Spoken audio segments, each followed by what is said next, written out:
former National Security Advisor Michael Flynn. Those were political abuses. That was political gamesmanship that was orchestrated by FBI Director Comey and what I call his merry band of never-Trumpers. Comey's FBI used the Logan Act. For those of you that don't know, the Logan Act is highly problematic and, frankly, it's likely unconstitutional. The Logan Act makes it illegal for U.S. citizens to engage in unauthorized foreign diplomacy. And despite this, the FBI used it, this archaic act, to set up General Flynn, even though they knew that he would never be charged with the obscure offense. In fact, since its enactment, the Logan Act has only been used twice to prosecute individuals, one in 1802 and one in 1852, and both were acquitted. So then why use this to go after Flynn? Well, according to the handwritten notes, the FBI's goal was, quote, truth/admission, or to get him to lie so we can prosecute him or get him fired, end quote. And around the same time the FBI was doodling these notes to set up Michael Flynn, around that same time, former Secretary of State John Kerry was holding meetings with the Palestinian Authority. Senator Dianne Feinstein had dinner with the Iranian foreign minister, yet neither of those individuals were even questioned about Logan Act violations. So clearly the charges against Flynn were politically motivated. And I should note that just this morning, an appeals court ruled the appeals court ruled in General Flynn's favor, ordering the dismissal of that case. So even if the DOJ recognized the Logan Act's futility, informing the FBI that it was not supportive of using the law to entrap it still used the law to entrap General Flynn. An FBI lawyer, in fact, testified before Congress and said the DOJ viewed the Logan Act as, quote, untested, and that the Logan Act would leave the DOJ vulnerable to, quote, substantial litigation risk, unquote. But that didn't stop Director Comey from using it to attempt to sabotage the Trump transition team. So if my Democrat colleagues want to accuse someone of politicizing the DOJ, they should start with Director Comey. Mr. Zelinsky, what's your view of the special counsel's office toward the Logan Act? Congressman, I'm sorry to sound like a broken record, but I have been told by the Department of Justice that there are deliberative process concerns with the discussion of the special counsel's office and what transpired there outside the confines of the report. I'm happy to discuss the special counsel's office's report, as I am happy to go to the department. All right, Mr. Zelinsky, I'm going to reclaim my time. How do you explain the discrepancy then between the treatment of General Flynn and that of Secretary Kerry and Senator Feinstein? Congressman, I would need to consult with the Department of Justice before answering that question. If you would like, right. I'm going to reclaim my time. Let's just switch gears and talk about the Muellers Probe. You know, I was following it in the news, and it seemed like there were a lot of leaks during that time. Did you talk to the press during the Mueller investigation? Never. Do you know anybody that talked to the press? I'm sorry, I'm not quite sure I get your question. And do I know of any person that has ever talked to the press, or do I know of anyone in the special counsel's office? Yeah, that was working on the investigation. Did you know anybody on that team that was talking to the press? Aside from our press relations professional, no. Judge, in your time at the DOJ, did you ever use the Logan Act? I'm sorry? No. Why not? I was never aware of any situation that could conceivably have been covered by it, and had I been, I think I would have been hesitant to use it because, number one, I believe it's unconstitutional. Thank you. And Mr. Chairman, I yield my time. My time's expired. Time of the gentleman has expired. Ms. Liu, Mr. Liu.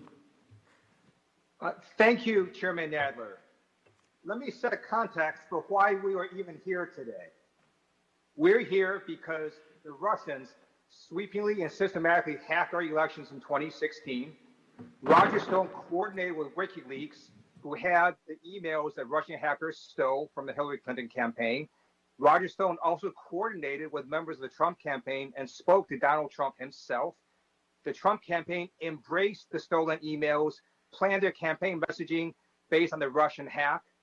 And then after Roger Stone was convicted of multiple crimes, Bill Barr's Department of Justice intervened to lower the sentencing recommendation.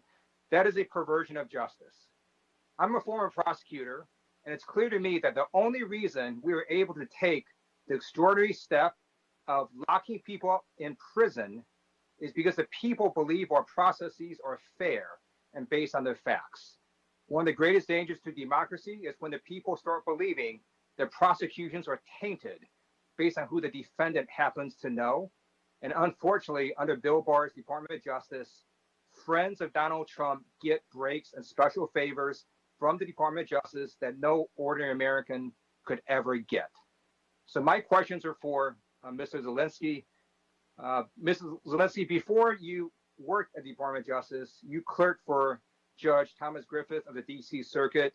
He was nominated by a Republican president, correct? That's correct. He was nominated by President George W. Bush. And then you clerked also for Justice Anthony Kennedy, who also was nominated by a Republican president, correct? President Reagan, that's correct. And before you could become a United States attorney, you had to take an oath, and that oath was to the United States Constitution, correct? When I became an assistant United States attorney as required by law, I took that oath. I actually had to take a similar oath on a number of occasions for various federal jobs that I've held, including the clerkships you just mentioned, Congressman. So your client is not Donald Trump or Bill Barr. It is the Constitution of the United States and the American people. Isn't that right? That is correct. And on behalf of the American people, you and other career prosecutors submitted a sentencing memo of 7 to 9 years for Roger Stone. Is that right? That accurately describes the sentencing memorandum, yes. And when Judge Jackson viewed that recommendation, did she think it was supported by the record? She did. She said that the sentencing memo that we had filed complied with all law, relevant DOJ policy, and practice, and was supported by the record. After you submitted that sentencing recommendation, the President of the United States went nuts and said it was horrible, unfair. And then another memo was submitted by people above you. Were you told why they submitted that memo of a lower sentencing recommendation? I was told that the U.S. attorney was taking action because he was afraid of the president. As I discussed, I was told that earlier, and I was told that there was heavy political pressure from the highest levels of the Department of Justice to cut Roger Stone a break. Did any career line assistant U.S. attorney sign that lower sentencing recommendation? None. Okay. In the memo you had submitted initially, were you asked to remove portions about Roger Stone's misconduct? We were. Is that unusual? I've never had it before in my experience.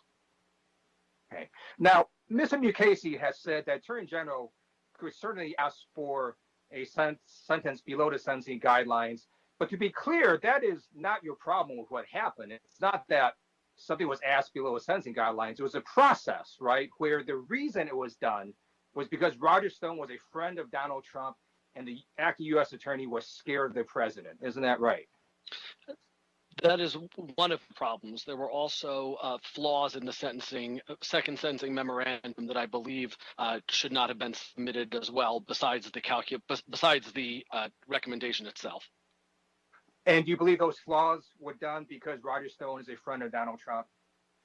I was told that the acting United States attorney was taking the actions that he was because he's afraid of Donald Trump. I was not told why the second sentencing memorandum was done the way it was because by the time it was filed, I had withdrawn from the office and I was not given the ability to review the materials, nor was I told who was writing it.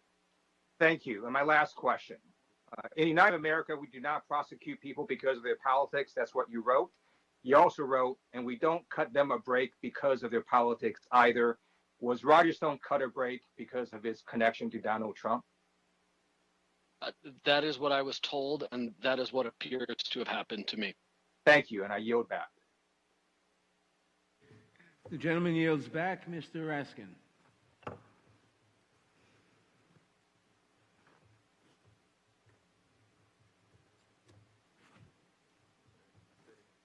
Mr. Raskin.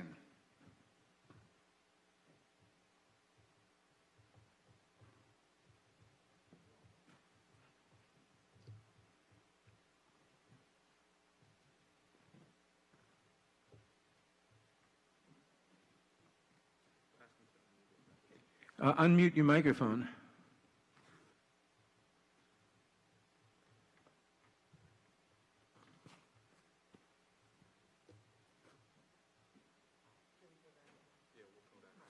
Okay, Ms. Jayapal. Thank you, Mr. Chairman. Mr. Zelinsky, let's make this very simple for the American people. You testified today that you were told that the motivation for lessening the sentence for Roger Stone, the president's longtime friend, was because the U.S. attorney was afraid of President Trump. Is that correct? Correct, among other things. And in other words, sir, the Justice Department leadership based a sentencing recommendation not on the rule of law, not based on whether Roger Stone deserved the recommended sentence, but simply to appease the president. Is that right? That is what I was told. Thank you, Mr. Zelinsky. I can see why the U.S. attorney was afraid to go against the president. U.S. Attorney Geoffrey Berman said that his investigations, including the president's close inner circle, would continue without fear or favor. And now he's gone. The rules are clear. The rules of this president and Attorney General Barr are clear, that is. Give the president's friends special treatment, keep your job. But dare to pursue justice, dare to follow the law, dare to hold the president's friends accountable, and you will be removed. But Mr. Zelinsky, you went ahead with your sentencing recommendations in spite of these pressures and threats. Can you tell us why? Because it was the right thing to do. And you're there to do the right thing, and I appreciate that and your coming forward to discuss this. Mr. Elias, I'd like to switch topics and go back to the department's investigation of at least 10 cannabis companies to make sure we understand why you consider these to be sham investigations, investigations predicated on the personal interests of the Attorney General and the President, rather than the facts or a desire to protect American consumers. Approximately how many DOJ staff were pulled to work on these sham investigations? Congresswoman, there were dozens of staff, attorneys, paralegals, economists, and others who worked on these various cases. And these companies produced 1.3 million documents from the files of 40 employees at the DOJ's request. Is that correct? That was just from the first of the 10 mergers, yes. So potentially 10 times that if the same numbers were applied. And when the DOJ received these documents, is there any evidence that the entirety of these documents were even reviewed? I think a very small number of the documents were reviewed. A very small number. And in one of the reviews, some documents were never even uploaded. Is that correct? They were uploaded after the closing process had been initiated, as if they were irrelevant to the investigation and its process. So there were requested enormous resources, taxpayer dollars were used, these documents were never really looked at, they weren't relevant to the investigations. And so to be clear, at Attorney General Barr's direction, the department expends countless taxpayer resources to force companies to ultimately produce millions of pages of evidence and then doesn't even look at or upload some of that evidence before admitting there's a violation. Now, Mr. Elias, given your experience in public service, have you ever seen anything this extreme, using taxpayer dollars to conduct an investigation over the course of months on an entire industry and not even uploading evidence before admitting that there's no violation? In my experience, which includes 14 years at the Justice Department at many different levels of the Antitrust Division, no, I've never seen anything like that. And can you explain to the American people, why is that so concerning? It's concerning because the investigations and the work of the Antitrust Division need to be done in good faith. They need to be done even-handedly, both for the sake of everybody involved and for the sake of the public's perception of the rule of law, and that the Justice Department is being above board with everything, calling balls and strikes as they truly are. So for it to disregard the usual standards and the law on what counts for an antitrust investigation is improper and an abuse. Mr. Elias, you're just saying that the Justice Department should be pursuing justice. Yes. And I want to thank you for your bravery in coming here today. I think we all have to ask ourselves what this means for what we do not even know. This is a pattern that has been consistent. Bill Barr lied to the American people about the Mueller report. He ordered the military to tear gas peaceful protesters just so the president could have a photo op. And now is using the power of the Justice Department for corrupt purposes in these instances that we are investigating today. If he's doing all of these things, what else is happening that we don't even know about? Bill Barr appears to be a henchman for the president's likes and dislikes, not the Attorney General of the United States, pursuing equal justice under the law. He has abandoned his responsibility to uphold the Constitution. He is no longer working for the American people, and we must stop that. Thank you, Mr. Chairman, and I yield back. Gentlelady yields back. Mr. Raskin.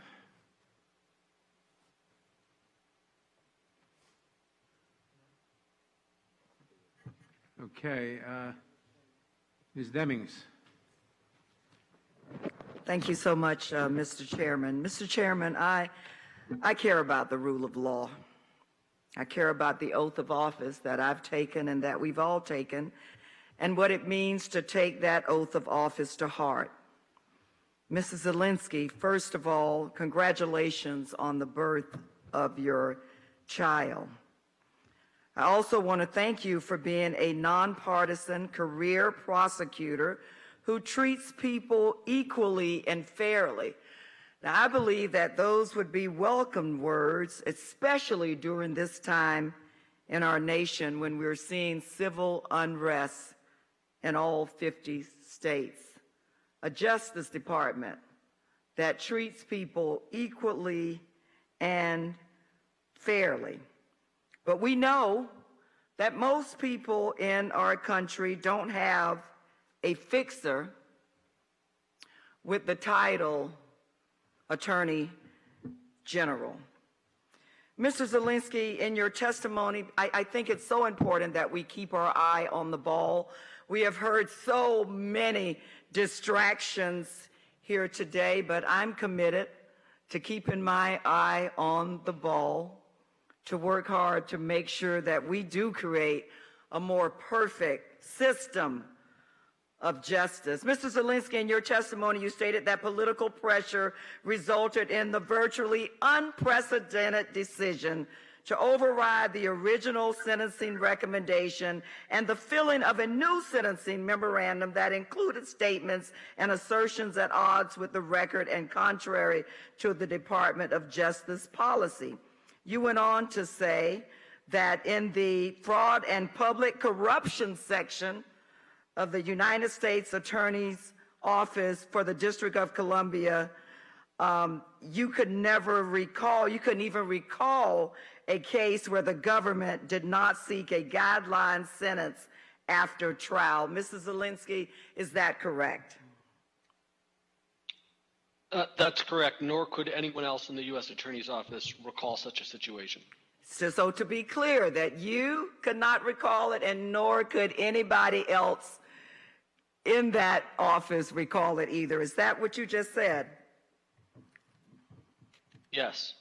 Thank you, Mrs. Zelinsky. Mr. McCasey, during your confirmation hearing, you said, I appreciate these words, I served in the department and the U.S. Attorney's Office and SDNY for 35 years ago. I was never asked what my politics were. I did not know the politics of the men and women there, and still do not. And it did not matter. It had nothing to do with our job, nothing to do with the way we did it, and could not have anything to do with the job, and cannot have anything to do with the jobs of the people in the Justice Department today. As we find ourselves in this very critical moment, Mr. McCasey, do you stand by your statement? I do.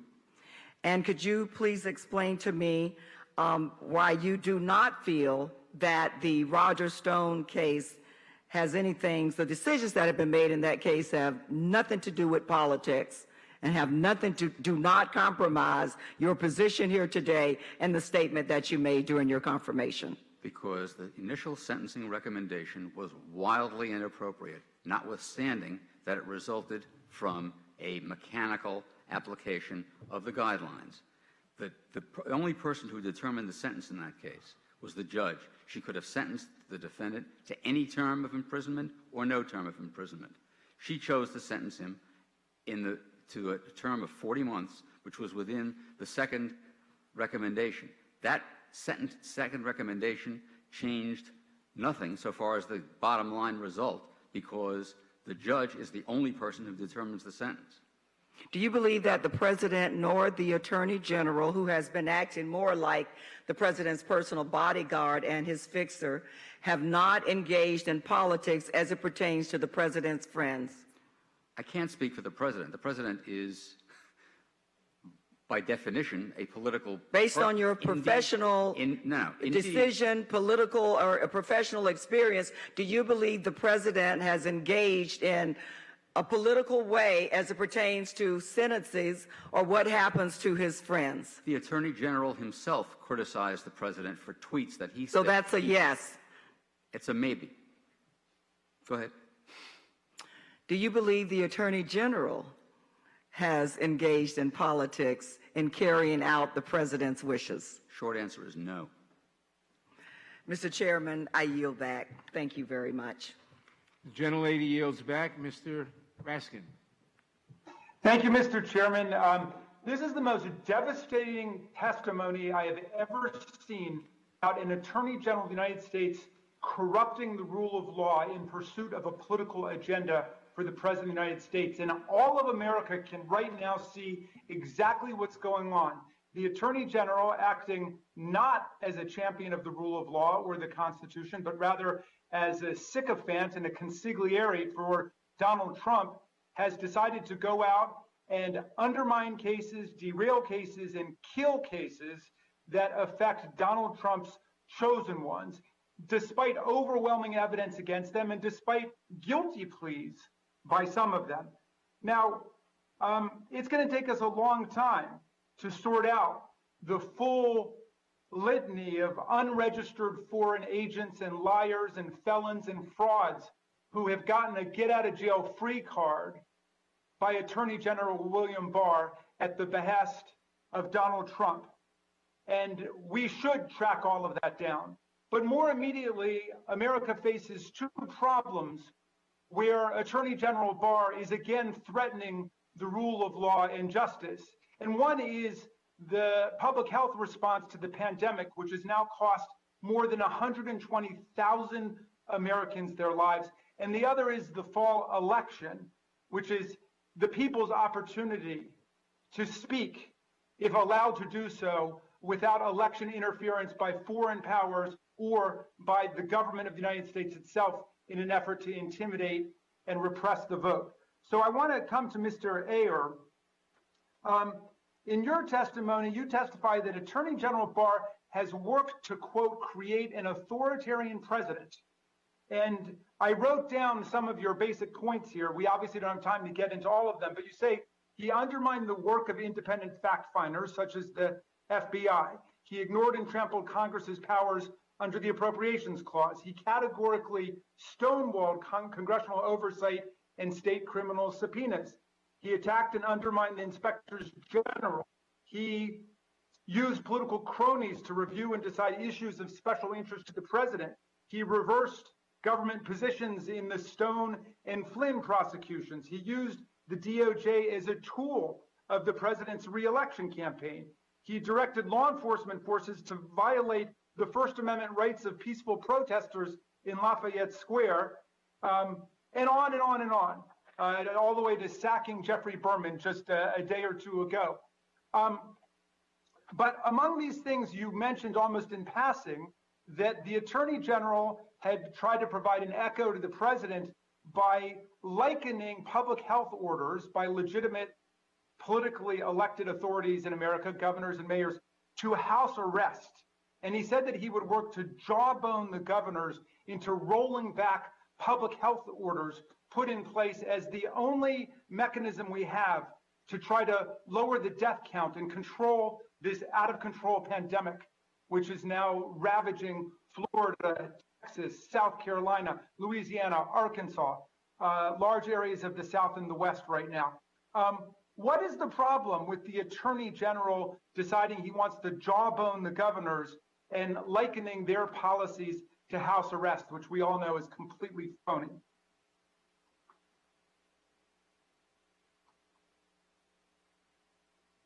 Your microphone, sir. The whole issue of how do you deal with public health problems? Obviously, there's a role for the federal government and one that's not been performed terribly well in terms of coordinating overall supplies. But the basic decision making with regard to how you're going to make the particular decisions of what people need to do, they're very local and they're very unique to local areas. And the judgments, I think everybody recognizes, basically are to be made at the state and the local level in terms of when to open, how much, in what ways, et cetera.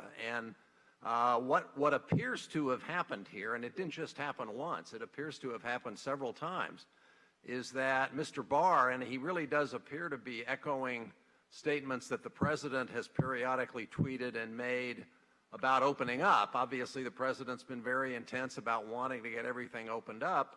So Barr has echoed that and, essentially threatened. He's threatened to jawbone, but he's also in connection with the question about churches and whether churches are going to be treated in a certain way and are they somehow being treated less favorably than others. They've actually gone to court in some of those instances. Now, the Supreme Court rejected a challenge a couple of weeks ago with regard to one restriction on a church in California, and I have not heard anything about the Justice Department actually filing anything in connection with opening up issues concerning churches, but he continues to talk about the need to open up. And fundamentally, it's ironic to have a Republican administration intruding so far into such a sensitive core local government, state government question as local public health regulations dealing with the particularities of a case. So that's really— Thank you, Mr.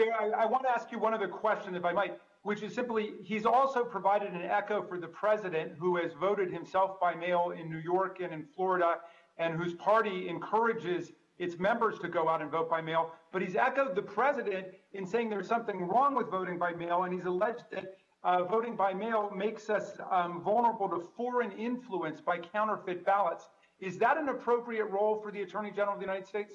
Well, I think it's not, and especially it's not because it appears to be something that there's absolutely no truth in at all. There are 5 states that do nothing but vote by mail, and every other state, I think virtually every other state, uses vote by mail somewhat substantially. And so the idea that we're going to throw cold water on the notion that we should use vote by mail, it's just disreputable. And it's entirely inappropriate. It really isn't his job anyway. If there were some law enforcement function there, it might be. But basically, he's just echoing the president, which is something he does more and more. And frankly, my worry is that he's going to do it more and more in the weeks and months ahead as we get closer to the election. Do you think he's acting more like a campaign operative than like the Attorney General of the United States? Well, as I said in my opening statement, I think he is in fact acting as an advocate for whatever fantasies the president wants to advance, one of which is this Obamagate nonsense that the members of this committee spew out as well. And he is now doing this, but the worst thing about it is he is doing it with the backdrop of an investigation which he has in his pocket. And nobody knows what that investigation is supposedly going to come up with, but he is hinting that he has terrible, incriminating things that he's found. And no one else is in a position to say he's wrong, but he is wrong. The gentleman's time has expired. Ms. Lesko. Thank you, Mr. Chair, and I apologize. I was in the Rules Committee hearing, and I'm here physically, so unlike members that are on both committees that are virtual, I have to actually physically come down here. You know, just from the short time I've been here, boy, it sure does sound like this is political speech going on here. But I yield my time to Mr. Jordan, the balance of my time. Thank you. I thank the gentlelady for yielding. Mr. McCasey, I want to read a statement to you from January of 2017 and get your response to it. It says, well, I'm going to ask you a couple questions about it. What's our goal? Truth, admission, or to get him to lie so we can prosecute him or get him fired? First of all, Mr. McCasey, you happen to know who wrote that? The name escapes me at the moment, but it was a senior FBI official. Yeah, right. Director of FBI's Counterintelligence Division, Mr. Priestep, wrote that. Wrote this just prior to the interview of General Flynn. And what I want to know is that the kind of motivation that typically exists with investigators? Is their goal to get someone fired, to prosecute them? I thought the goal was to get to the truth. That is supposed to be the goal. And do you have concerns about that? I mean, Mr. Ayers just said it was nonsense to be concerned about things like this. He said, I think the term he used is we were spewing out things that were nonsense. This doesn't seem to me to be nonsense to be concerned about a senior official at the Justice Department, an important player in the investigation that was going on at the time that Peter Strzok was leading. Doesn't seem to me to be nonsense. You're asking me whether I agree? I'm asking you to comment. Go right ahead. Okay. If that wasn't, the point is that wasn't an isolated example. It was one example among many, and that phenomenon of it being one among many, it's the many part that I think is a real concern. Yeah, the many part. Couple that with the statements we just talked about a few minutes ago that I asked you about, that the two people in the FBI working under Mr. Priestep, one of them under Mr. Priestep, one of them for Mr. McCabe, the statements they had relative to the investigation, two important investigations. So it's the combination of all that. How about this fact? How about the fact that 38 people unmasked Michael Flynn's name 49 times? Just the volume and the number of different people. Does that concern you, Mr. McCasey? Well, people who unmask are supposed to state the reasons, and I don't know what reasons they stated, but the sheer number would be of some interest. In your time in working in government, did you ever see anything like that in your experience? I did not. I was actually, truthfully, not involved in unmasking decisions or discussions, so I can't say whether and to what extent it happened. But it's supposed to happen only when it's necessary. Your first impression as a former Attorney General of the United States, you see 49 different times, 38 people in a short time span. You get 6 people at Treasury, for goodness sake.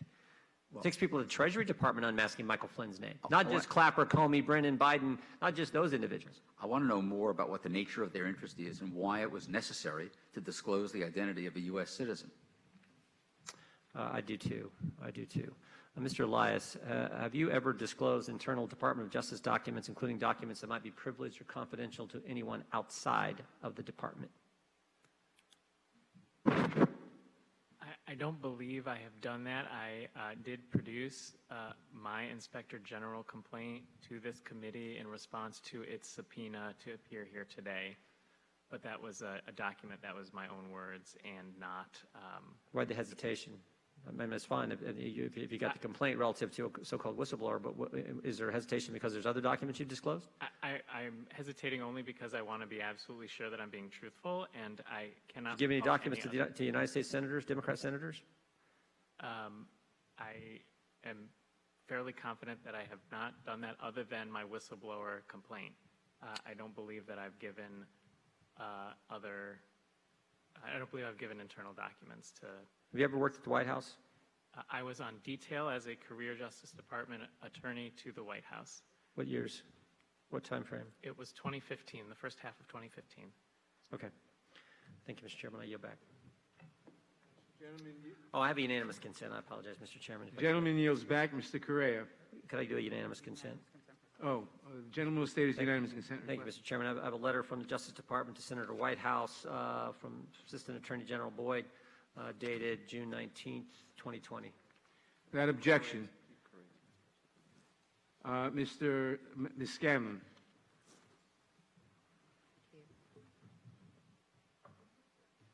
Mr. Elias, we've talked a lot about the politicization of the DOJ to serve the president's interests instead of the... Your microphone. I'm sorry, I'm just not close enough. You testified you believe the DOJ initiated certain investigations of the cannabis and California car industries because those industries were unpopular with Attorney General Barr and the president, and that you believe that this improper targeting undermines the public's perception of the DOJ as a fair administrator of justice. So this is essentially an allegation that instead of using the Justice Department to protect the rule of law and the American people, the Attorney General is using the DOJ to pursue the political whims of the president and expending public resources to retaliate against the president's enemies. Did you try to report those concerns to anyone, and if so, what happened? So I've reported those concerns to the Office of Special Counsel, the Office of the Inspector General, and to Congress. And there was a referral by the Office of Special Counsel to the department. They found the initial review of the facts to be concerning enough that they thought the agency should investigate. And I should clarify, as a technical matter, there's a second whistleblower here, and it was her complaint that came in just before mine that was referred. The department sent it to the Office of Professional Responsibility, which conducted a review, and it came back with a report that, to my knowledge, was first circulated last night that I have read, and that had a number of issues that I was questioned about by Mr. Collins, Representative Collins earlier. What's curious about that report is it says that even if the allegations are true, even if these investigations were motivated by animus and not by bona fide law enforcement reasons, then there's still no problem, that's not a violation of rules or regulations. And that's very concerning to me because it seems so self-evident that if your sole motivation is animosity, that's impermissible. If there is no rule or regulation, then there's sort of one missing because that's obviously wrong. So essentially, the investigation that occurred didn't address your underlying complaint, which was that these investigations were politically motivated. It just found that no other laws were violated. I think that's more or less correct, but it did say that even assuming they were politically motivated, that's not a problem, which is perplexing to me coming from the Office of Professional Responsibility. So it's kind of like the argument that if a president has the power to pardon someone, it doesn't matter why he's pardoning someone, even if it's an improper use of that power. I think that's a great analogy. Thank you. Mr. Zelinsky, you testified about another way that President Trump had weaponized the Department of Justice at the expense of Americans by using the Attorney General to help save his friends from punishment. You referred specifically to the case of Roger Stone, who was convicted on 7 counts of obstructing justice, making false statements to investigators, and tampering with witnesses. When you reported your concerns that the department was letting the president's political considerations interfere in the Stone sentencing, what were you told? As I said in my statement, we reported our concerns on multiple occasions, but we were told that we could be fired if we didn't go along with it, and then we were told that this was not the hill to die on. Okay. Our U.S. attorneys take an oath to protect and defend the Constitution and to prosecute without fear or favor. But we've been hearing testimony about attorneys like Mr. Zelinsky and others resigning rather than violate those principles. And I think it's important that the American public know that this is not normal. Mr. Ayer, you've served in Democratic and Republican administrations. Have you ever seen this many career officials express alarm about the politicization of the department with no actions taken? Why is this such a problem? I have not ever seen the number of letters that have been filed by, I think we're certainly in the thousands now of people protesting. I've never seen anything remotely like it in my entire life. And that's one of the reasons, that's one measure, it's only one. It's one of the reasons I say I think I've never in my lifetime been in as great a fear for the future of our rule of law as I am now, because it's happening across the board in a lot of areas, and people who know that system and are part of it realize how serious this problem is. I mean, I think it's worth noting that where political corruption of the Department of Justice is coming from the top, from the President and the Attorney General, that resignation is the only way that career attorneys can ring the alarm bells, and we have to listen to them. I yield back. Gentlelady yields back. Mr. Correa. Ms. Garcia. Thank you, Mr. Chairman. The Flynn and Stone case both seem to follow a pattern. Attorney General Barr gives special treatment to the President's friends who break the law. Mr. Zelinsky, your colleague Jonathan Kravis, who was also assigned to the Roger Stone case, resigned from the department after 10 years because he said, quote, he believed the department had abandoned its responsibility to do justice in the Roger Stone case. Mr. Zelinsky, do you agree with that assessment? I do.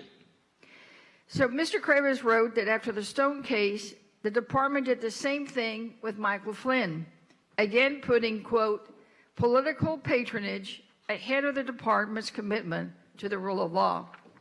Mr. Kravis went on to say that prosecutors are not trained to comment on the sentencing, and it was, quote, not easy for him to do so. You also have said it pains you to have to describe these events. As a former judge, I can sympathize. Public servants are trained not to speak out, to let investigations and facts speak for themselves. But the department's actions are so shocking, such an affront to impartial justice, that all of you have been brave enough to come forward, and we thank you. And Mr. Kravis explained why. Because if Barr is able to get away with all of this, it will, quote, have lasting damage to our institutions. I'd like to read a copy of his op-ed, which, Mr. Chairman, I would like unanimous consent to enter the record. He said in his op-ed that he found it so compelling that it echoes the testimony today, Mr. Zelinsky. He said, and I quote, in the Stone and Flynn cases, the department undercut the work of career employees to protect an ally of the president, an abdication of the commitment to equal justice under the law. Prosecutors must make decisions based on facts and law, not on the defendant's political connections. In other words, when the Justice Department makes decisions based not on facts and law, but a defendant's political connections, it betrays our system of justice. Mr. Zelinsky, do you agree with this assessment? I agree with the assessment about what the government needs to do, what it should do, and the impacts of abilities. I just want to be very clear, Congresswoman, I am not authorized to, nor do I seek to comment on the developments in the Flynn case. Thank you. Mr. Elias, do you agree with the assessment? Would you repeat the question? The question is, in the op-ed, Mr. Kravis says that in the Stone and Flynn cases, the department undercut the work of career employees to protect an ally of the president, an abdication of the commitment to equal justice under the law. Prosecutors must make decisions based on facts and law, not on the defendant's political connections. So do you agree with that assessment? I think with the general proposition that prosecutors have to make their cases based on their assessments of the facts and the law and not personal connections, yes, I agree with that. Okay. Mr. Ayer, do you agree with that assessment? Yes, I do. Well, I do as well. And what's worse is that what Attorney General Barr did to the prosecutors who were brave enough to speak out, he publicly condemned them, despite knowing that they could not defend themselves. Mr. Kravis wrote that these actions, quote, send an unmistakable message to prosecutors and agents. If the president demands, we will throw you under the bus. Mr. Elias, what has been the effect on morale to think the Attorney General will, at the president's whim, throw employees under the bus? Well, when you look at morale in the Antitrust Division, as reflected in the Viewpoint Survey, we are ranked 404 out of 420. 404 out of 420. Yes, for agency subcomponents. So you're down at the bottom. Yes. All right. Mr. Zelinsky, how unique is this for a department to provide special treatment to a favorite friend and ally of the president over the recommendations of career attorneys? It is, in my experience, unheard of. It is unheard of. Well, it is unheard of, and we have also seen what he's done recently to Berman. The president and this attorney general have tried to send a warning to anyone who wants to speak out against the president, to anyone who is willing to stand up to them. We will throw you under the bus. Well, thanks to the brave testimony of some of our witnesses today, the president's tactics didn't work. The truth was exposed. The truth still matters. Thank you, Mr. Chairman, and I yield back. Thank you. Now, Mr. Neguse is now recognized for 5 minutes. Thank you, Madam Chair, and thank you to each of the witnesses for their testimony today. I want to just first clear something for the record. Attorney General Mukasey, this is not your first time testifying before the House Judiciary Committee. Is that correct? I believe that's correct, yes. And in fact, when you were Attorney General under George W. Bush, you testified before the House Judiciary Committee twice. Is that your recollection? Yes, at least 2 oversight hearings. And if I'm not, if I believe that's correct, and you can correct me if I'm wrong, that your predecessor, Alberto Gonzales, when he was Attorney General, he testified before the House Judiciary Committee for an oversight hearing. Is that correct? I have no idea. I mean, I have no basis to challenge that. I remember my own appearances. I don't know about his. I'm sure I can tell you that it's accurate. I can also tell you, Attorney General Mukasey, that Attorney General Ashcroft testified before the House Judiciary Committee 4 times for oversight hearings. Attorney General Holder, Attorney General Janet Reno, they all have testified before the House Judiciary Committee. The only Attorney General who has not, in modern times, testified before this committee for an oversight hearing is William Barr. Are you aware of that? Yes, and I'm also aware of the reason. He was supposed to testify, and that appearance was canceled by the chair, I believe, because of the onset of the COVID virus. Well, I will tell you that that's not entirely accurate, because there are prior requests for the Attorney General to appear before our committee that he declined. But nonetheless, I guess I'd ask you this, Attorney General Mukasey, do you know or can you name the last Attorney General who declined to appear before the House Judiciary Committee before Bill Barr? No, I don't. I believe. I can tell you who it is.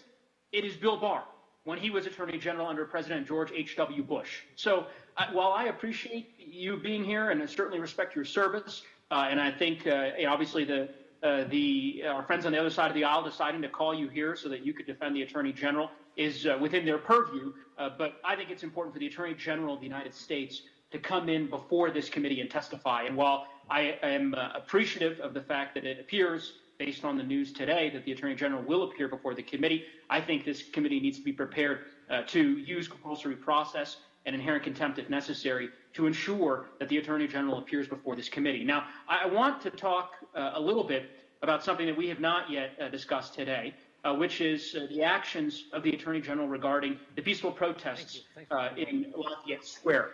Mr. Ayer, as you're aware, at the direction of the Attorney General, peaceful protesters were forcibly removed from Lafayette Square after federal officers in riot gear fired gas, pepper spray, and stun grenades into the crowd.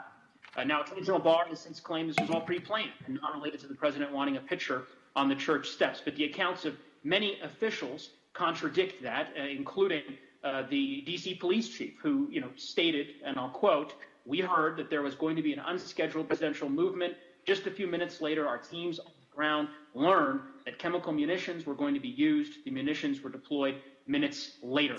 The timing itself makes clear this was no coincidence as well. The clearing of the area began just after 6:30 p.m., and President Trump left the White House for the church around 7:02 p.m. So, Mr. Ayer, would you agree, would you agree, based on the facts, that the Attorney General's order to forcibly remove the protesters was not to protect public safety or uphold the rule of law, but so the president could get a photo op in front of the church on Lafayette Square? Well, I obviously wasn't there, and I did watch it on TV.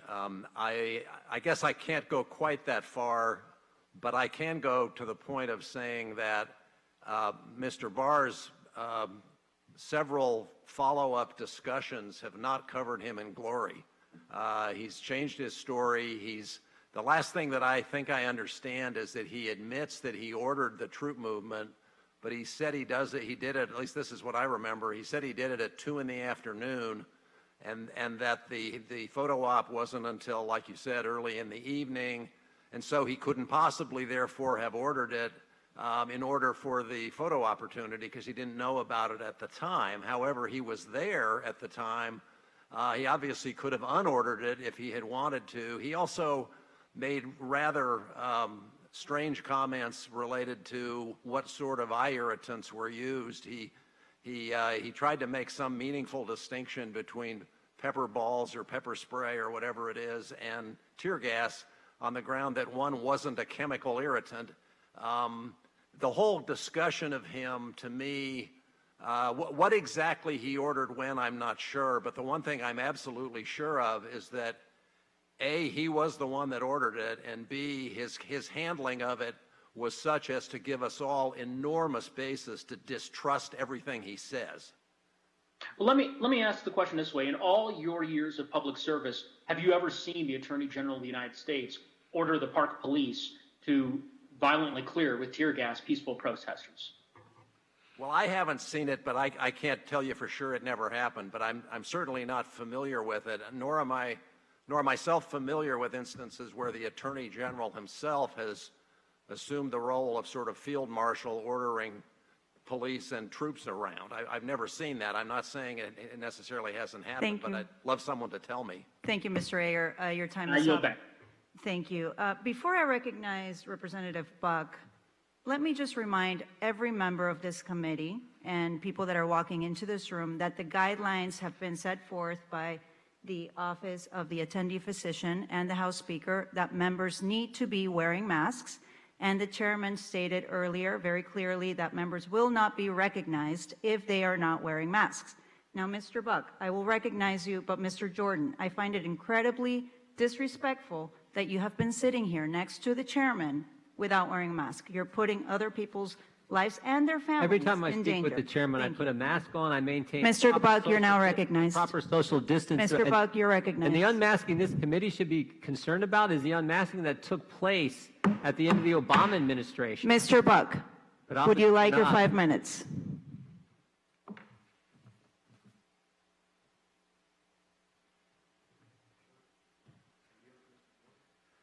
Thank the gentleman for yielding. That is the unmasking we should be concerned about. 38 different people, 49 different times. 6 people at Treasury. 6 people at Treasury unmasking Michael Flynn. It makes no sense. I do think it's important to get back on the record here. The Attorney General was scheduled, as Mr. McCasey said, the Attorney General was scheduled to be here.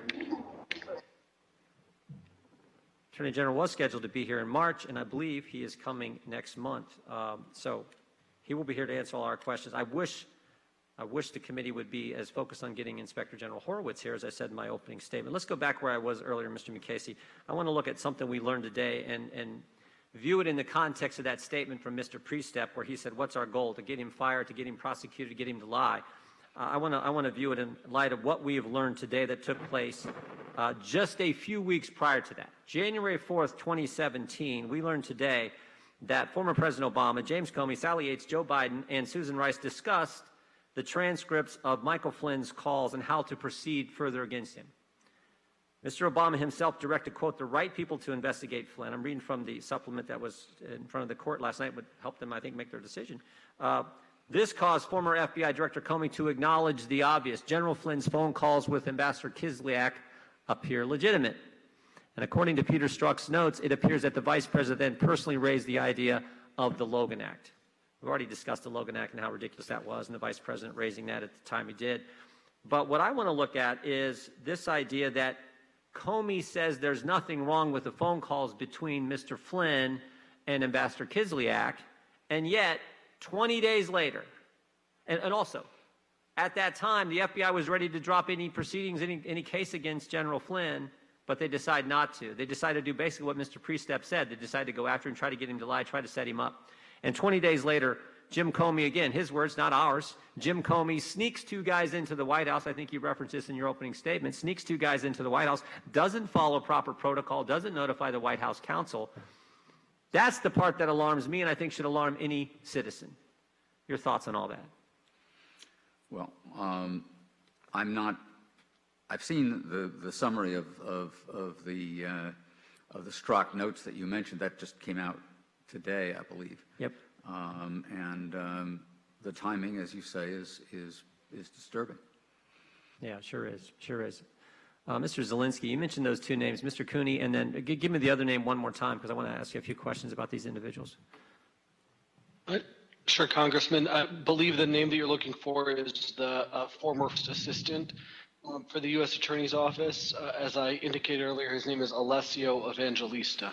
Evangelista, okay. Now, how many times, how many conversations did you have with these 2 individuals about the Stone case? I just want to be clear before I answer. These are not all of the supervisors that I spoke with, but about the Stone case, I would say I spoke to them dozens, if not 50 times. About the sentencing recommendation in the Stone case? At least a dozen times. After February 10th, after you filed it, or before? Prior to February 10th. I'm sorry, you're asking prior to the filing. So, look, you file it on the 10th. There's a supplement the next day. The judge decides the supplement's the right way to go, not your approach. After February 10th, you said you spoke to Mr. Cooney and Mr. Evangelista about this, and they indicated that it was politics that were driving it. I'm asking you, how many conversations did you have with these 2 individuals after the 10th about the sentencing issue? Congressman, I want to be very careful because I want to truthfully answer your questions to the best of my abilities. I did not have any conversations with Mr. Evangelista following the filing of our memo. The conversation that I outlined in my statement was with the head of the Fraud and Public Corruption section. Okay, and that's when they told you it was politics that was driving the decision to change the sentencing recommendation. Is that right? That was one of the times. I had previously been told. Who did they get the information from that they passed on to you? Who told them that it was politics driving it? I just want to be clear again, Congressman. When you say them, it was the head of the Fraud and Public Corruption. Okay, who told him or her? Who told Mr. Cooney? Whoever that person is. I know that he was in meetings with senior leadership. I do not know the source of his information. So you don't know where he got it. He told you. You didn't talk to Barr. You didn't talk to the DAG. You didn't talk to Mr. Shea, but he told you, and therefore it has to be true. The time of the gentleman has expired. Ms. McBath. Thank you, Mr. Chairman. And I just have to say I've been extremely troubled by the events that occurred in our country, and more so by what we've been hearing today. And I'm heartened that our nation has, decided that they want to come together. But to come together, we need trust, and we need trust in our justice system. Some of my colleagues have suggested that our witnesses today, have come forward to testify for political reasons. And I do not believe that to be the truth. I believe that you are brave, independent public servants who have stepped forward to simply tell the truth. So I'd like to give each of you an opportunity very briefly to tell us why you're testifying today. Mr. Elias, how long have you been a public servant, and what other roles have you held? Thank you, Congresswoman. I have been a public servant since 2006, and I've held a variety of roles at the DOJ, including 2 stints as a trial attorney, a special assistant in the Office of Operations. I was in the Associate's Office with a few different roles there as well. Thank you. So why did you feel, after all of your years of public service, that it was so important for you to come and testify before us today? I looked at what was happening, which was unlike anything I had ever seen before, and didn't feel like a good faith calling of balls and strikes that I had been used to seeing. And I care very much about the antitrust laws, their even-handed enforcement, protecting consumers, and also the institution of the Antitrust Division, where I have spent my entire legal career. And when I saw these abuses, I thought that the public should get to know about them. So that's why I stepped forward. Thank you, thank you so much. Mr. Zelinsky, I'd like to ask the same questions to you. You've spent most of your career in the Department of Justice. Why did you feel so strongly about complying with our subpoena and coming before us today as well? Because I took an oath to do so. Thank you. Now, Mr. Iyer, most of us are familiar with your very extensive career in public service, and we're grateful to you for your service. But can you briefly explain why you felt the need to come forward today? Yeah, so in the 10 or 11 years that I was in the department in 4 different positions, I was really inspired by the experience I had in a place where people really went to work to do the right thing. And processes had been put in place, a system was working, people had a great deal of respect for each other and for the process. And it worked very well. And in the time I was there, I kind of moved up through various positions and ended as Deputy Attorney General. And it became clear fairly quickly, really, why it worked so well. And it was because of everybody being dedicated and these procedures being in place. I've known Bill Barr actually for about 40 years. I've never known him well, but I've always known that he was a person who had this idea that he really thought the president ought to be virtually an autocrat. I don't know where he got it, but that's his view. I was fearful when he got nominated this time, given that President Trump would like to be an autocrat too. And when he began doing the things he started doing, I became extremely concerned. So I've done what I could in terms of writing articles, and I'll continue to. Thank you so much for that.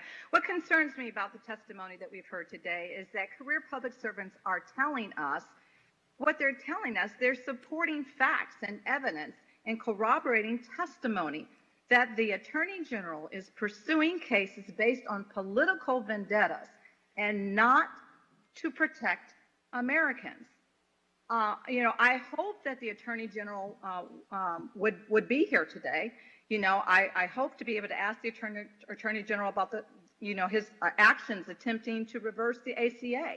I had hoped to ask him about what he plans to do to prevent gun violence from increasing during this crisis.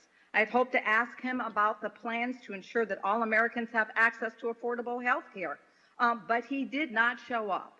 So we need now more than ever, we need to come together, but we also need answers. And it's in times like these that when we're in crisis like this, these are the kinds of times that define us. These are the moments that define us. So, Mr. Chairman, I ask unanimous consent to submit a letter for the record from 33 former Antitrust Division employees who write that Mr. Elias is, and I quote, a person of integrity and a person who speaks the truth and fights to do what is right, end quote. They also state that Mr. Elias is, and I quote again, respected throughout the Department of Justice for his candor and his commitment to justice, end quote. Without objection, the gentlelady yields back. Mr. Stanton. Thank you very much, Mr. Chairman. There is deep concern that the Attorney General is using the Department of Justice to punish the President's personal and political adversaries. Such actions are a blatant abuse of our constitutional system. Perhaps even more troubling is that in doing so, the Department of Justice's resources are not being used to protect the American people. Our witnesses have provided evidence here today that the Attorney General is pursuing meritless investigations simply to appease the President. Mr. Elias, in your testimony, you mentioned the Department of Justice's investigation into 4 automakers in California who were trying to implement stricter air quality emission standards than those that the Environmental Protection Agency was going to adopt. In other words, they wanted to help clean our air. Is it correct to state that the Department of Justice used immense resources, including dozens of attorneys and staff, to pursue these investigations, even when career staff told leadership that there was no need to further pursue these investigations?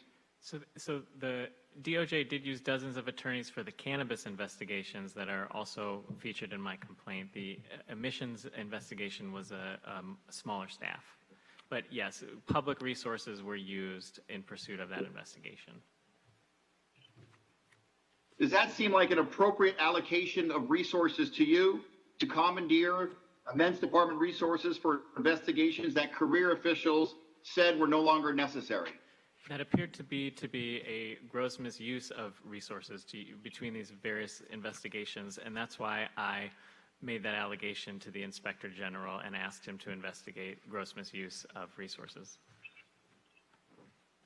Would it be fair to say that these investigations detracted from the legitimate work these attorneys could and should have been doing? If these attorneys are working on that, that does take them away from anything else they could be doing that would potentially further the mission of the Antitrust Division. Using department resources to appease others' activity fails to protect American consumers. In fact, such actions actively harm Americans by weakening the department's ability to prosecute legitimate antitrust claims. The American people would much rather see the Department of Justice investigate issues of grave concern to us all. For example, companies seeking to price gouge Americans by making them pay more for essential health products in the middle of a pandemic. Back in April, my colleague, Congressman Ruben Gallego, and I brought to light a price gouging chain taking place in Arizona. The City of Phoenix Fire and Police Departments were being charged nearly 600% more than the usual prices for N95 masks during a pandemic. Such egregious and completely unacceptable behavior requires the Department of Justice to use all of its resources to enforce our laws. What I find so troubling is that while the Department of Justice is spending time on illegitimate investigations, it could be working to fight real injustices in our system. Americans deserve a Department of Justice that serves the people and treats all defendants equally under the law, regardless of who they know or their political affiliations. And above all, they deserve a Department of Justice that follows the law. The testimony today continues to reiterate the urgent need for the Attorney General to appear before this committee. I look forward to having Attorney General Barr here in July because Congress and the American people have serious questions that need immediate answers. I yield back. The gentleman yields back. Ms. Dean. Thank you, Mr. Chairman, and I thank all of the testifiers, all four of our testifiers, for coming before us. I admire your sense of duty. I admire your giving of your time and your public service. America is counting on you. They're counting on Congress. They're counting on you, and I thank you for coming before us. Mr. Ayers, I'd like to go into a little bit more something that Jamie Raskin, Representative Raskin, brought up.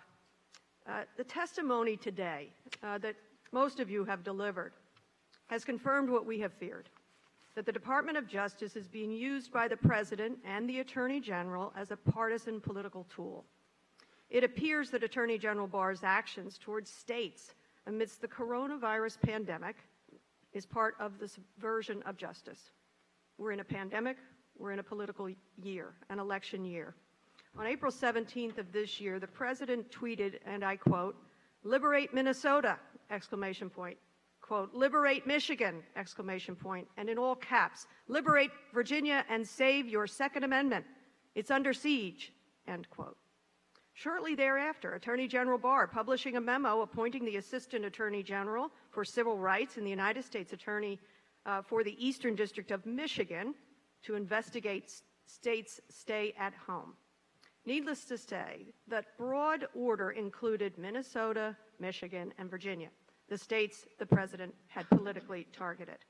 Mr. Ayer, Professor Ayer, is it standard practice for an Attorney General to bring action against states based on a President's political exclamations? No, of course it's not. And I think in this instance it's particularly unsuitable when the nature of the problem is really a genuine local problem that varies from place to place. But the pattern that you point out of Mr. Barr acting sometimes right after, but in any event totally in a consonant manner with somewhat intemperate at times political expressions, usually tweets by the President, it doesn't just happen in this area. It's happening in a lot of different areas. The one I'm the most concerned about is the one that relates to this Obamagate nonsense that's being spewed by the president, and Bill Barr is echoing it now in TV appearances that are running about every 10 days. He goes on Fox News and he talks about his investigation and how people are going to get charged. And I don't know what's next. I've seen that. I fear what's next. Even more concerning is that AG Barr has made clear he will use his powers to strong-arm states into doing what he wants regardless of the law. White House health experts publicly emphasize that removing stay-at-home orders prematurely, these are the health experts, prematurely could lead to avoidable death and suffering. Barr has, as my colleague raised, threatened to jawbone governors, that's his word, who followed these public health recommendations. Mr. Ayer, in your written testimony, you explain that, quote, and I'll quote you, conduct limitations to protect the public safety in a health crisis are uniquely within the province of the state and municipal government, and they are choices that are highly local and tragically difficult. Do you believe the Department of Justice review of states' challenges, the Attorney General Barr's challenges to stay-at-home orders was motivated by a legitimate concern or constitutional overreach? Well, I think it was constitutional overreach. I think it was a solution to a problem that didn't exist because the president wanted that interference to occur. That's what I think. And it's certainly not my grandfather's Republican Party who believed states' rights were very important to protect, particularly in the area of public health. You even said that Chief Justice Robert wrote that our Constitution principally entrusts the safety and health of the people to the politically accountable officials, to the states to guard and protect. Is that correct? That is right.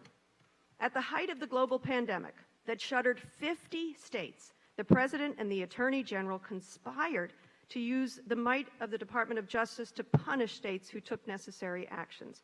With my remaining time, just very briefly, do you believe Mr. Barr is fit to continue serving as Attorney General, yes or no? No, I absolutely don't. I wrote an article about 8 months ago saying that, and it's gotten nothing but worse.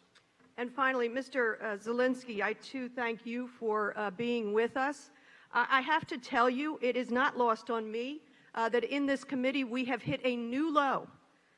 When members on the other side of the aisle, mostly members who will refuse to wear a mask, attempt to paint you, they failed, but attempt to paint you in some negative light for staying in a remote location to protect a newborn child.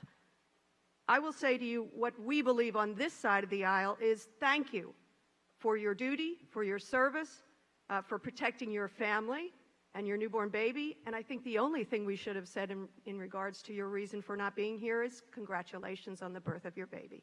With that, I yield back. Gentlelady yields back. Ms. McCarcel-Powell. Thank you, Mr. Chairman. Mr. Ayer, I want to focus on Barr's handling of investigations into election interference. In Florida, we have serious concerns about the security of our elections. The Russian government hacked Florida's election system in 2016, and it is crucial that we ensure the integrity of the election process in November. But Attorney General Barr is not doing anything to make this happen. He called the special counsel's investigation into Russia's interference, quote, one of the greatest travesties in American history, and said that investigators were trying to, quote, sabotage the presidency, end quote. Let's be clear. The special counsel's investigation confirmed that Russia attacked our elections. Several people were indicted, including members of the Trump campaign, for lying about their involvement into Russia. The intelligence community and the Senate Intelligence Committee also confirmed the Russian hacking. Even Attorney General Barr said that, quote, I am confident that Russians attempted to interfere in the election, end quote. Mr. Chairman, I'd like to enter into the record this op-ed published in USA Today by Attorney General Barr on February 19, 2020. Without objection. Thank you. In the statement with FBI Director Wray, Barr lists Russia as a current threat. It says that an informed and discerning public is a resilient public, meaning we need to tell the public about Russia's threat. But AG Barr's words mean nothing because he's not here to tell the public anything. He and the president would rather attack the investigations into interference than protect our elections and prevent Russian interference. In March, AG Barr dropped the 2-year-long prosecution of a Russian company charged with conspiring to defraud the U.S. government. The company was organizing a social media campaign to interfere in the presidential election and is run by a man referred to as Putin's chef because of his proximity to Vladimir Putin. Mr. Ayer, does it concern you that the Attorney General is dropping investigations of Russian companies who have harmed us? Well, I don't know the facts of the cases you're talking about, so I can't comment specifically. It does bother me a lot that I'm not aware that there's very much being done to deal with the problem of Russian interference in our election. And it seems to me there ought to be just an enormous priority on that, just as there should be an enormous priority on figuring out how people are going to be able to vote with the coronavirus. So I'd like to see the priorities somewhere other than the wrong direction, which is some of the areas he's talking about. Thank you. And, you know, the Attorney General knows that Russia is a threat, but he is dropping prosecutions against Russians who attacked us. What message does it send to other foreign threats like China or Iran if our Attorney General won't hold Russia accountable? Mr. Ayer, you wrote in your written testimony that AG Barr was, quote, actively undermining and subverting the role of independent fact-finders who were put in place precisely so that the public can have trust in our justice system. Can you briefly explain this to us? Well, it's a couple of different levels of activity. One is, you know, the statements he made with regard to the Mueller investigation, basically whitewashing the findings with regard to obstruction. That was the biggest single part. He just misled us about it. In December, when the IG investigation by Horowitz of the Russian interference investigation came out, and they found it was properly predicated and there was no bias in the oversight of it, Barr immediately went public and I think went on the media and announced he disagreed with that. So he actively intervenes and undermines conclusions, but he also acts to replace, to override, he has these processes he's put in place, including his own investigation, duplicative investigation of the Russian interference, and then these little things that come along like doing intake of information from Rudy Giuliani. Well, we'll just handle that in-house. We won't let the career people deal with that. There's a bunch of those. I share your concern. This should not be about party politics. The stakes are way too high, and we all should be focused on protecting the integrity of our elections, Mr. Ayer. But when the integrity of law enforcement is corrupted, when men place themselves above the rule of law, nations fail. I can tell you that because I have witnessed it firsthand in Latin America. Governments filled with corruption devolve into chaos when politics are injected into the justice system.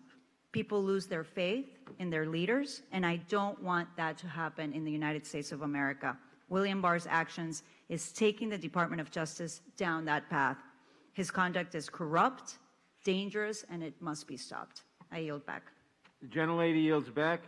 Ms. Escobar. Thank you, Mr. Chairman. I want to close today by going back to what happened in Lafayette Square. On June 1st, Americans were shocked as they watched an incredible scene unfold. Here in Washington, D.C., peaceful protesters in Lafayette Square came together in protest, demanding change after watching graphic video of George Floyd's murder. They came together in protest, demanding change because of our country's horrific history of police brutality linked to racism. And on June 1st, while they peacefully stood in Lafayette Square, these peaceful protesters were overcome by mounted law enforcement and tear gas. Protesters, members of the media, Americans watching this at home were all stunned and wondered why. Moments later, as the president sauntered over to St. John's Episcopal Church, the story became more clear. We now know that in Lafayette Square, Attorney General Barr's department engaged in these tactics, forcibly removing protesters with tear gas and pepper spray, using stinger ball grenades, not to uphold the rule of law, not to protect Americans, but because the president wanted to pose for a picture. In other words, Attorney General Barr used the powers of the Justice Department to help the president's campaign film an ad. The president, rather than understand why he should feel shame for this, praised the horrific treatment of these protesters, tweeting, quote, "The protesters, agitators, anarchists, Antifa, and others were handled very easily by the Guard, DC Police, and SS. Great job," end quote. There was immediate nationwide outrage, including condemnation of this egregious abuse of power by Archbishop Wilton Gregory, General Jim Mattis, former Joint Chiefs of Staff Chairman Martin Dempsey, and Chairman Colin Powell, and a number of others.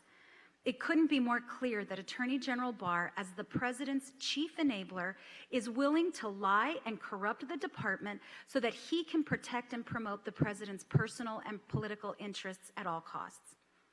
We have heard today how Barr weaponized the Department of Justice to retaliate against states the president doesn't like. We have also heard today how the department is granting special favors to defendants who break the law, all because the U.S. attorney was afraid of President Trump. And he has reason to be afraid. We heard today what happens to prosecutors who stand up, like Mr. Zelinsky, and say this is wrong. They are told to get in line or you will lose your job. And we've seen how true that actually is. U.S. Attorney Geoffrey Berman said his office would conduct its investigations without fear or favor. Investigations that we know go to the heart of the president's inner circle. And what happened to him? He was fired. We have confirmed today what we've known all along. The Attorney General is willing to corrupt our government, ignore our rule of law, and do whatever it takes to keep Trump in power, including subverting the upcoming elections. And Barr will lie to the American people if it helps the president achieve his goals. He cannot and should not get away with this. Mr. Ayer, I would like to end by asking you, with your decades in office as a public servant, what happens to our democracy if we do not hold Barr accountable? Can you describe what the effect is on the American people's perception of the Justice Department if our Attorney General is allowed to place the president's wishes above our rule of law? Well, I don't want to get too apocalyptic, but I think if you want just a real life microcosm of it, I think you go back and you look at what happened in Watergate. And in Watergate, we had a real failure. I won't go through all the facts, and some of you remember it and some of you don't, but the Justice Department failed, and the government justice system failed, and we were very, very lucky to have President Ford nominate Edward Levy as the Attorney General, and he saw the problem. The problem is one of trust. Not surprisingly, when the Justice Department and the justice system becomes untrustworthy, and that's the problem we're talking about here today. When it becomes untrustworthy, guess what? People don't trust it. And when people lose trust in the government and they lose trust in the law, then you don't have law. Then you have lawlessness. And you go from there, and you know what ends up happening. So it's very important that we recognize what's happening now. What's happening now is much worse than what happened in Watergate. Much worse. It's across the board. It's a systematic effort to undo the checks that were put in place in Watergate and others that existed in the Constitution. And we need to do something about it. People need to stand up now and demand that something be done about it. This guy has got to go, and we need to get back on the track of having a system of justice where we care about doing it right and being fair and even-handed. Thank you, Mr. Ayer. And sadly, this hearing demonstrates that Mr. Barr isn't the only enabler of President Trump. He unfortunately has way too many. Thank you, Mr. Chairman. I yield back. The gentlelady yields back. This concludes today's hearing. We thank all of our witnesses for participating. Without objection, all members will have 5 legislative days to submit additional written questions for the witnesses or additional materials for the record. Without objection, the hearing is adjourned.